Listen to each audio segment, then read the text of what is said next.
actually denied this request to come and perform for y'all because the image of April 3rd, 2008, when I received my rejection letter from the University of Michigan, still lingered fresh in my mind, but I decided to take high road. That's called integrity, children. This is a poem that's called Life's TA.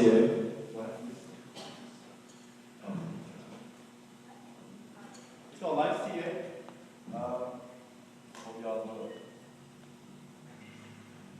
You see, I heard about a little Asian boy watch another get his ass beat by some savages. I asked him why he didn't intervene. He said, I'm not going to get my face beat for some random kid. And he said, he ain't even my race, my type, my kind. Forget the prospect of my face getting wrapped up in bandages, and forget that kid for causing trouble instead of ducking down and staying hid.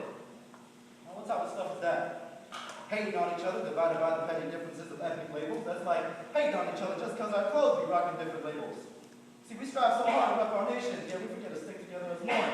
We forget we family, we blood. We forget that in America, we all Asian. You want to know the true reality of labels?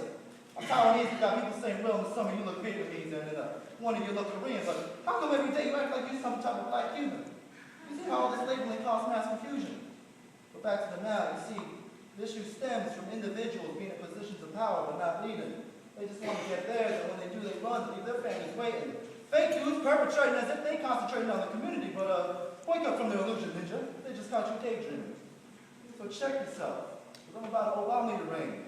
It's time for a change that we can believe in. Yes, we can. My man, I need you to step down because you're just wasting space, and you need to shut up because I need this oxygen in order to properly estimate on how we need to provide for our seed, stop our money-hungry ways in order to turn over a new leaf. Because while brothers be trying to elicit that change, we got brothers who conservative trying to solicit that change, just so they can drive the newest range, pants sagging low with them trying to pocket their shame. I don't need to call out no names, but you know them as the ones who fed off your hope just to abandon you for that money, power, and fame. See, we ain't got no textbook leaders. We ain't have no Martin. We ain't got no Malcolm. Even if we did, would it be any different? What if Dr. King was a Chinese preacher man named Martin Luther Lee? Or Rosa Parks was Rosa Parks and just an Omar that happened to be taking the bus from the downtown Korean market?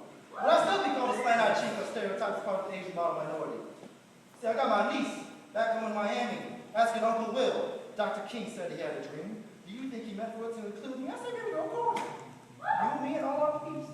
Well, she says, Uncle Will, it's hard for me to believe when his skin is dark and my skin is yellow. You see, all the other kids in class laugh when I ask because they say, you Asian girl, you ain't black at the most, you brown is yellow.